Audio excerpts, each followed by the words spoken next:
আসসালামু আলাইকুম। রান্না শিখি নতুন আরেকটি পর্বে আপনাদেরকে স্বাগতম জানাচ্ছি। আমি আজকে আপনাদের সাথে শেয়ার করছি মজাদার হাঁসের মাংসের রেসিপি। তো এখানে হাঁসটা কিন্তু চেনা যাচ্ছে শুধু তার পাটা দেখে, তাছাড়া কিন্তু সব মাংসই সবসময় একই রকম হয়, মুরগি, হাঁস এ জাতীয়। তো আমি দেখিয়ে দিলাম। আর এখানে কি কি মশলা লাগছে, আমি কি কি রেডি করে নিয়েছি সেটা আপনারা এক ঝলকে দেখে নিন। পেঁয়াজ, কাঁচামরিচ, রসুন কুচি, এলাচ, দারচিনি, গোলমরিচ, লবঙ্গ, তেজপাতা, এখানে নিয়েছি আদা বাটা, রসুন বাটা এবং জিরা বাটা। পরিমাণটা আমি একটু বেশি নিয়েছি, যেহেতু হাঁসের মাংসতে আলাদা একটা গন্ধ আছে, তো এই কারণে মশলার ব্যবহারটা আমি একটু বেশিই করেছি। চুলাতে একটি কড়াই বসিয়ে দিয়েছি, তাতে পরিমাণ মতো এখন সয়াবিন তেল দিয়ে দিচ্ছি।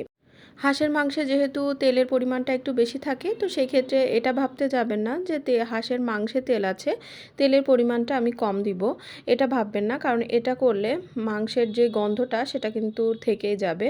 তো আমার এইটুকু স্কিপ হয়ে গিয়েছে। তো এখানে আমি পেঁয়াজ ভেজে নিচ্ছি, তার সাথে আমি তেজপাতা, দারচিনি, এলাচ, লবঙ্গ, গোলমরিচ সব কিছু দিয়ে নিয়েছি এবং এগুলোকে হালকাভাবে একটু ভেজে নিচ্ছি।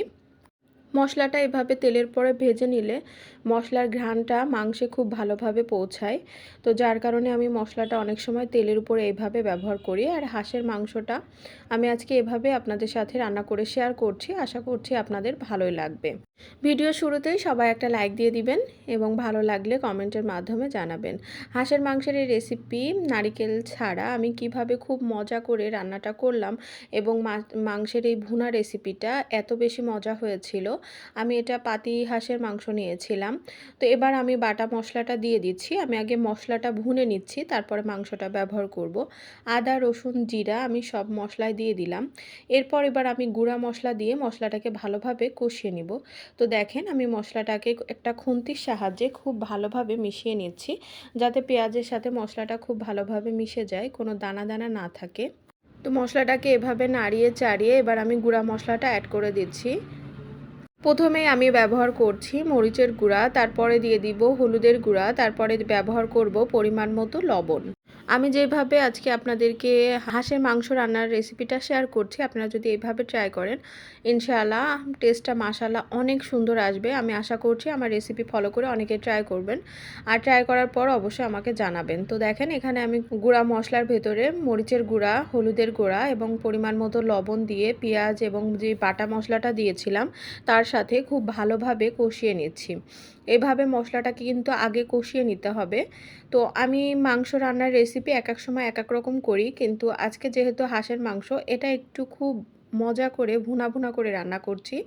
তো দেখেন এবার আমি কেটে ধুয়ে রাখা মাংসটাকে দিয়ে দিচ্ছি এবং মশলার সাথে খুব ভালোভাবে নাড়িয়ে চাড়িয়ে কষিয়ে নিচ্ছি। আপনাদের দেখার সুবিধার্থে আমি স্পিডটা একটু বাড়িয়ে দিয়েছি। কেউ ভিডিওটা স্কিপ করবেন না, পুরো ভিডিওটা দেখলে আপনারা বুঝতে পারবেন যে আসলে মাংসের রেসিপিটা কত দারুণ হয়েছে।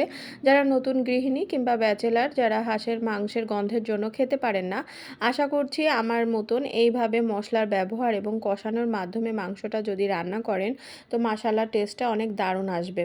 তো দেখেন আমার মশলাটা কষানোর পর আমি মাংসটা দিয়ে এইভাবে নেড়েচেড়ে একটু কষিয়ে নিলাম। যেহেতু হাঁসের মাংস, তো এটাকে কিন্তু আমি খুব ভালোভাবে কষাচ্ছি, আমি এখনও কোনো পানির ব্যবহার করিনি। হাঁসের মাংসের ক্ষেত্রে কিছু কিছু ব্যাপার একটু ফলো করলেই কিন্তু মাংসের টেস্টটা দ্বিগুণ হয় এবং হাঁসের যে নিজস্ব ঘ্রাণ সেটা কিন্তু থাকে না।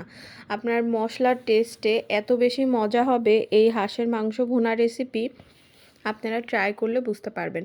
তো দেখেন আমি কিন্তু দেখাচ্ছি, এখান থেকে আমার কিন্তু অনেকটা তেল উঠে যাচ্ছে এবং মশলাটা আমার যত কষে যাচ্ছে মাংসটা, তত কিন্তু তেল বের হচ্ছে। আমি এখনও কোনো পানি ব্যবহার করিনি, আমি আগে মশলার সাথে মাংসটাকে কষাচ্ছি। আমি এই যে আপনাদেরকে দেখাচ্ছি, দেখেন কতটা তেল বের হয়েছে।